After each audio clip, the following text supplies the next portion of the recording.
What a good weekend of FA Cup games. Chelsea are out, Liverpool are out, and if Man United has any chance of winning any cup this season, it will either be through the FA Cup or the Europa League. And I'm glad to see Chelsea and Liverpool are out.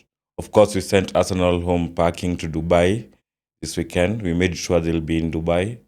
So yeah, the only realistic way Man United inaweza pata a trophy this season, either through the FA Cup or through the Europa Cup. Now, our game against Leicester, we played really bad, and I don't think we deserved to win the game.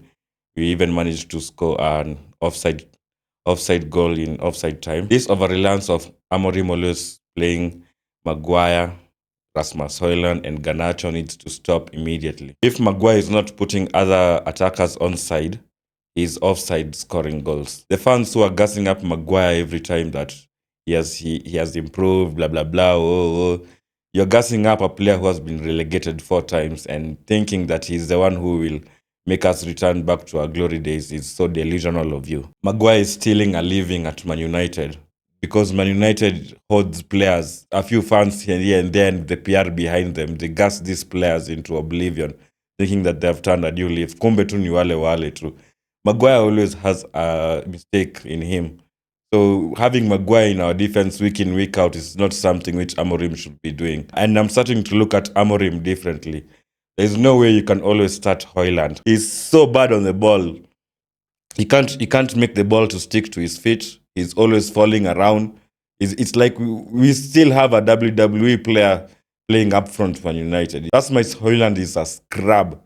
He shouldn't even be playing. I already told you that 75 million we paid Atalanta needs to be investigated. That was corruption. The January transfer window, we managed to sign only Patrick Dogu and Aiden Heaven. The January transfer window was a failure on Man United's side. There's no way you can let off like 3 players and just sign 1 player. That just tells you how Ineos are brokers. Ineos group, they all cheated us. That's why I wanted the Qataris to come and take over the club.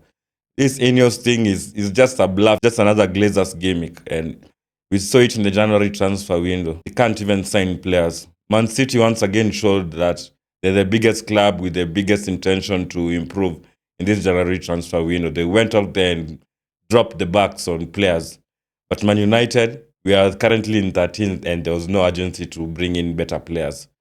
Okay, Garnacho priced himself out of a move to Napoli because he knows that when he leaves Man United, it's career over. Angeenda huko Napoli anapatikana. Kuna reason anataka kubaki Man United because Man United ndo is stealing a living. Man United's lineup should be Zagze up front, Maino in the number 10, and Ahmad in the other number 10.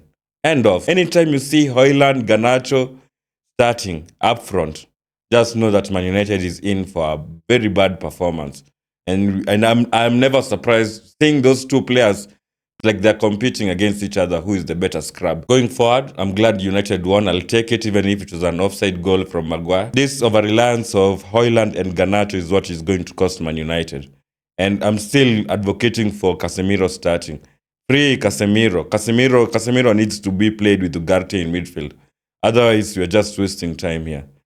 All in all, Arsenal, Liverpool and Chelsea, 2 losses. FA Cup, we move forward to the 5th round.